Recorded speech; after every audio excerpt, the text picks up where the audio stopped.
Good afternoon. It is Tuesday, December 16th. We're here with Luke Sills. Luke is one of the organizers of Hyatt Workers United, a group trying to form a union at the Buffalo Hyatt Regency Hotel in downtown Buffalo, New York. The organizers are being met with opposition from Douglas Development, the group that runs the hotel. So today we'll find out about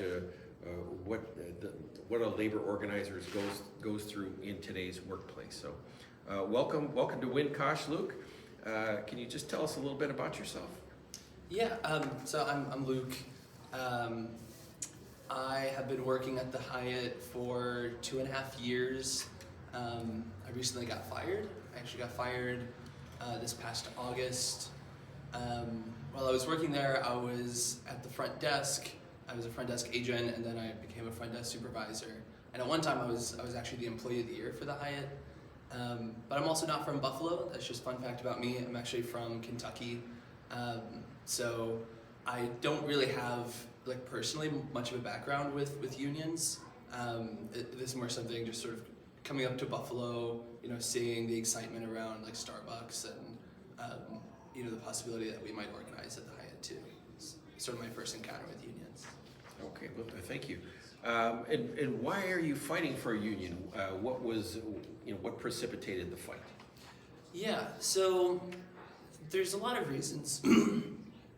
I think some of the main reasons workers at the hotel had seen, for the 2.5 years that I had been there, just sort of recurring problems. Like the building is kind of falling apart. It's very old, hasn't been remodeled in like a very long time. And this makes like every worker's job there much harder. If you're a housekeeper trying to clean a room where the carpets haven't been replaced in 20 years, you can only do so good of a job. And same with like the maintenance workers, same with the front desk workers, who all the time we'd get sort of yelled at by the angry guests. Staffing was always a huge issue. There just weren't enough people on really any department to do the work that we needed to do in order to satisfy our customers. And I think one of the main things though was seeing how a lot of the new Americans, like the immigrants and refugees in housekeeping, were really disrespected and treated very unfairly by management, basically because they couldn't speak English, so they were treated like they were stupid. And obviously they weren't. Like a lot of these people working as a housekeeper in the Hyatt, used to be like a lawyer or a dentist in the country they came from.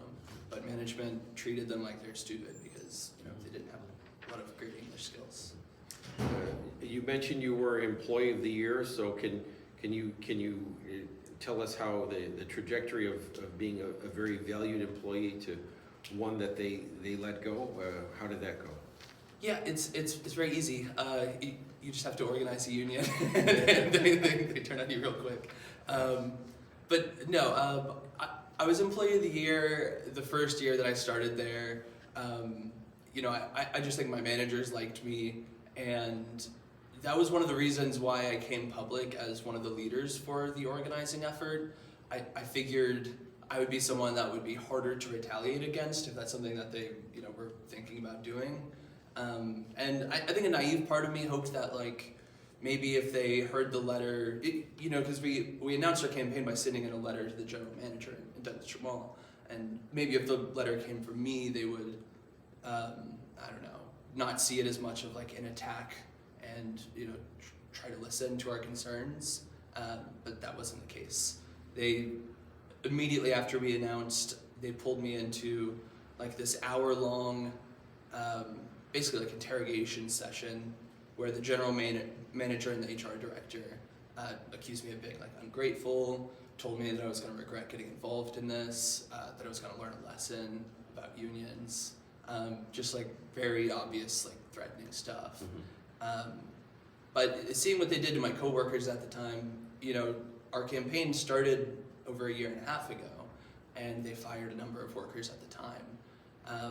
And so obviously I didn't like being threatened and interrogated, but I think in a way the Employee of the Year did protect me a little bit, but seeing how a lot of my other workers, my coworkers got fired and threatened was sort of like a very radicalizing experience for a lot of us. Okay. Were there or are there any issues with the Hyatt regarding state or federal labor laws? So obviously the Hyatt's being pursued right now by the NLRB for a lot of the misconduct during the campaign. The firings, the NLRB has issued a complaint saying that the firings were unlawful, that the Hyatt made a number of unlawful threats, that they were surveilling workers unlawfully, and they are even pursuing something which is really, really rare, called a bargaining order, which basically says, Hyatt management screwed up so bad by breaking the law so egregiously that the only remedy available to make things right for the workers would be if the hotel were compelled to bargain with the union. This is something that they're only able to pursue because we did in fact have a majority of workers signed up to support the union. And so the NLRB is basically saying, hey look, a majority of workers wanted a union, you fired a bunch of people, so you have to respect their union now. Okay, great. And what health and safety issues did you notice? Yeah, so I think a lot of this has to do with the building being very poorly maintained. There's sort of constant risk of floods in the basement. I know a worker, one of the immigrant workers in housekeeping, who when the basement was flooding, she was sort of trying to get out and fell, smashed her head onto the concrete and had to go to the hospital for a couple of days. And this happened after the campaign, but to me it was really shocking and sort of reminded us why we were trying to organize in the first place, because she, I think, had a lot of remedies available to her that she could have pursued, but she was just so scared that they would retaliate against her for trying to do that she didn't do it and just went back to work the next week when she was clearly unwell. And to be clear, you're boycotting the hotel, but not the steakhouse within the hotel. Is that correct? Yeah, that's our current position. The steakhouse is managed totally separately. Those are not Hyatt employees. The space is just rented out from Jamal. So we have no, desire to hurt their business. And the owner of the steakhouse, Chris, is actually a really good guy and has been pretty supportive of us too. Good. What parallels do you see between your organizing effort and the one led by Starbucks workers? Yeah, so I think there's a lot, but the biggest one, I think a lot of what the Starbucks campaign was about, especially at the beginning, was organizing for the right to organize. Workers knew that Starbucks was a massive corporation, which if they wanted to, they could smash them and break all the federal labor laws they wanted to. And that's more or less what happened. Starbucks has become the biggest labor law violator in modern U.S. history. And when we were organizing at the Hyatt, we, sort of aware of the environment we were in, asked the Hyatt up front to respect our right to organize. We gave them what's called the fair election principles, which basically say this is a voluntary code of conduct. We won't break the law, but we also won't do all these things which are slightly outside the law, like making implicit threats. And if we are going to use company time to try to talk to workers about the union, we'll give union representatives company time to do the same. And of course they didn't sign that. But I think today our fight is very much about the right to organize, because we know the NLRB, especially under Trump, is not going to protect us. Workers have been fired here, and if the Hyatt can get away with that, then no worker at a hotel could be expected to have the right to organize. Great. Okay. Thanks, Luke. Let me move on to some kind of more general questions here. What labor leaders, past and present, do you look up to? So, kind of like I said before, I didn't grow up with a lot of consciousness about unions or labor history. The only labor leader that I sort of had heard of before coming to Buffalo was a guy called Eugene V. Debs. Just because in a collection of speeches I was reading by Kurt Vonnegut, he sort of quoted Debs' famous jailhouse speech, where he's saying, as long as there's a lower class, I'm in it. As long as there's a criminal element, I'm of it. As long as there is a soul in prison, I'm not free. And I just remember at the time reading that and thinking like, I don't know what this is, but like this is it. Like, this is what I want to be. Speaking the truth there. And how do you see the labor organizing climate in the U.S. today? I think it's really scary. I think veteran organizers tell me all the time that the NLRB has always been kind of a feckless, like powerless institution. That like the main use of the NLRB is to give you a like an angle to talk about how like a company broke the law, but they can't actually stop companies from breaking the law.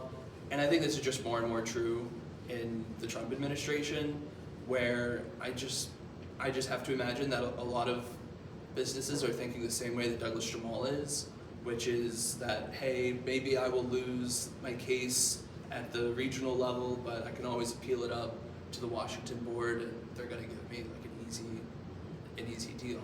And I think they probably will. And I think what that means for organizing is just that we can't rely on the law, but we have to develop other kinds of power, like organizing in the community.